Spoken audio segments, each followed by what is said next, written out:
This equation is a first order constant coefficient differential equation. The highest derivative is first order, and the coefficients of all the terms, as you can see, are constants. The coefficient of dy dt is 1, the coefficient of y is 2, and we just have a function of t here, a function of the independent variable on the right hand side. The initial value of y is 3, y at 0 is 3. So to solve this using the Laplace transform approach, we take L of this differential equation. So here we are applying the linearity property. So we can take L in through this differential equation. We got L of the derivative in a previous video. We saw that it's minus the value of the dependent variable at 0 plus s times big Y of s, where big Y is the Laplace transform of little y of t. So we are looking for little y of t, but we will get an equation involving big Y of s. Now what about L of 2 times y? Well, we applied a linearity property there to take out the 2, so we get 2 times L of y, but L of y is defined to be big Y of s. Now to get L of the right hand side, we can go to our table of transforms and look it up. We can take the 12 out using the linearity property, and we have a function of the form e to the minus at, where a is actually minus 3 here.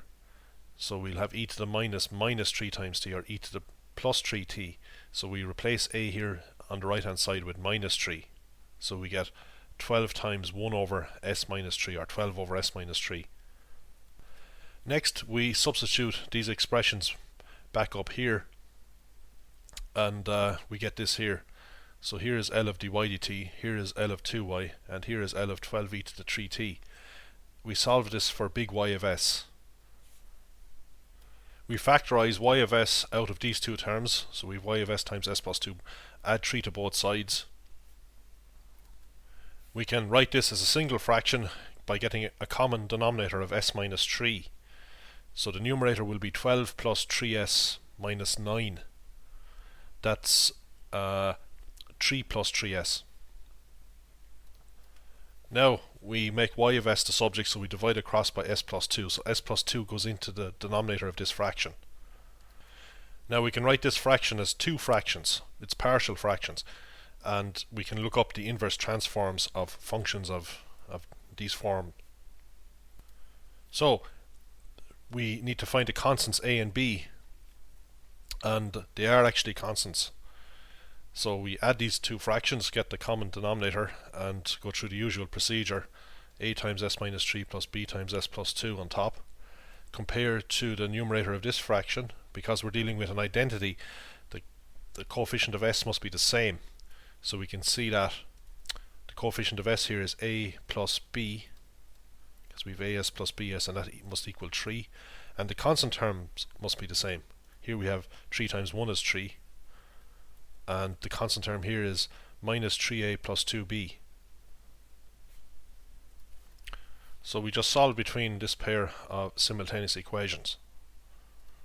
So I've multiplied this equation by 3 and added the equations together to get 5b equals 12. So b equals 12 over 5. That's what we have here.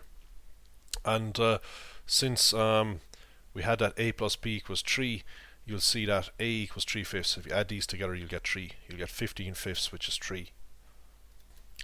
Next, we have to invert this. So get the inverse transform of these two fractions. That will give us little y of t, the solution to the differential equation. We can use the linearity property of the inverse transform to take out the 3 fifths and the 12 fifths from both fractions. And then we want functions of the form 1 over s plus a. And you can see the inverse transform is e to the minus at. So for this first fraction here, a is plus 2. So we will have e to the minus 2t here. For the second fraction, comparing to 1 over s plus a, we can see that a must equal minus 3. So if we plug minus 3 in here, we get e to the minus 3, or e to the plus 3t. That's what we have here.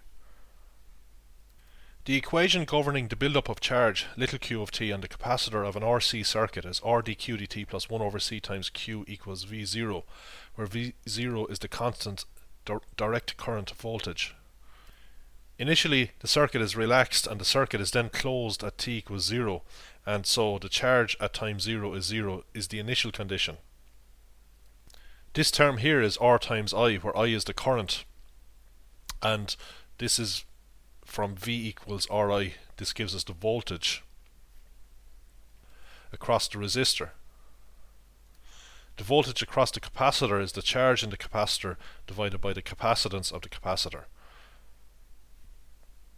So the sum of the voltage drops across the circuit must equal the voltage source, the constant voltage source V0.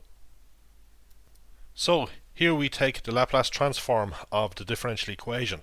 So R is just a constant, that's the resistance of the resistor. So by the linearity property we take out R and get L of dq dt. Now that's something we covered in a previous video. We saw that the Laplace transform of a derivative is minus the value of the dependent variable at 0 plus s times the Laplace transform of little q, which we will call capital Q. That's a function of s. In this term, C is the capacitance of the capacitor. That's a constant. So by the linearity property we can take out 1 over C, and L of little q is capital Q of S. We're looking for little q as a function of time. So we define its Laplace transform to be capital Q. On the right hand side we have the Laplace transform of a constant. Little v of 0 is a constant. Little v of 0 is defined only for positive values of t. So it's a causal function. Here we have the Laplace transform of the unit step function, u of t. So by the linearity property we can write little v of 0 as little v of sub 0 multiplied by u of t.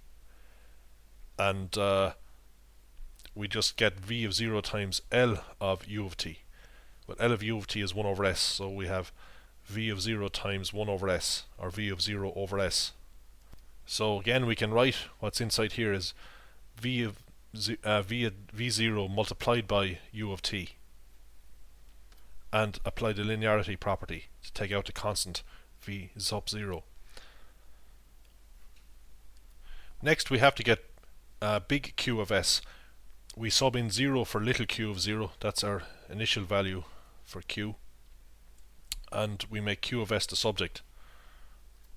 So factorizing the left hand side we get this here, and we have to divide the right hand side by SR plus 1 over C. So we could multiply both sides by C,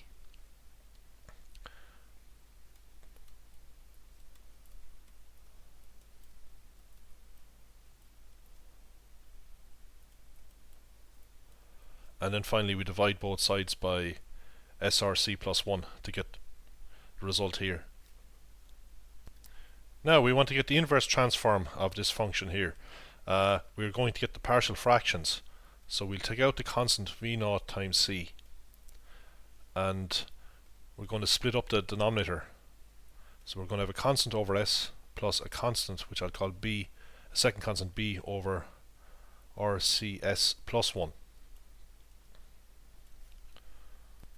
So we can write this fraction as a sum of these two fractions. Those inverse transforms we can look up.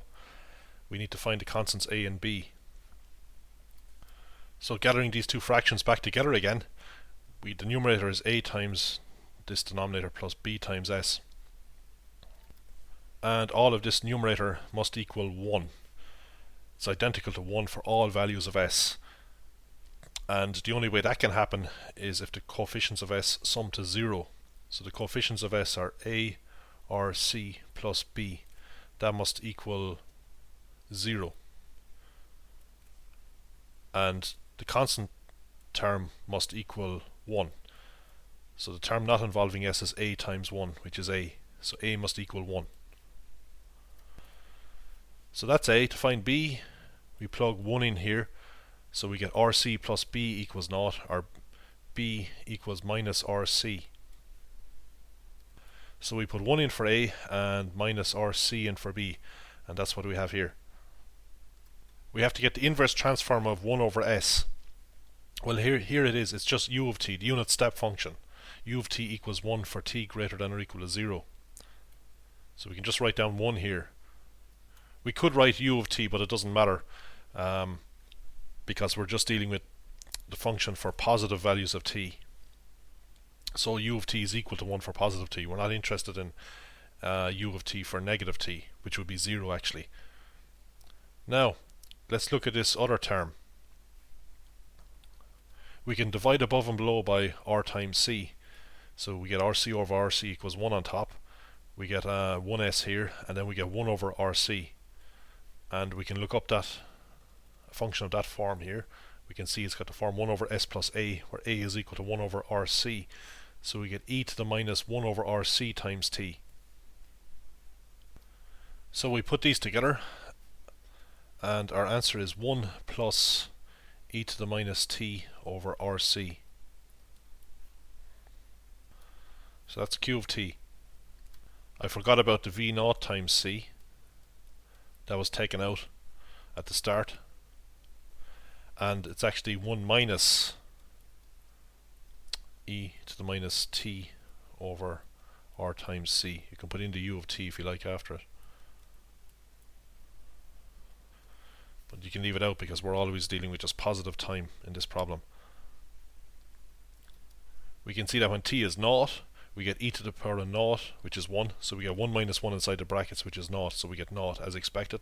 Q of naught is naught. That's our initial condition. What happens as t tends towards infinity? Well, as t tends towards infinity, this term will go to 0. So we will be left with v naught c times 1. So we can see the function is approaching the constant v naught c.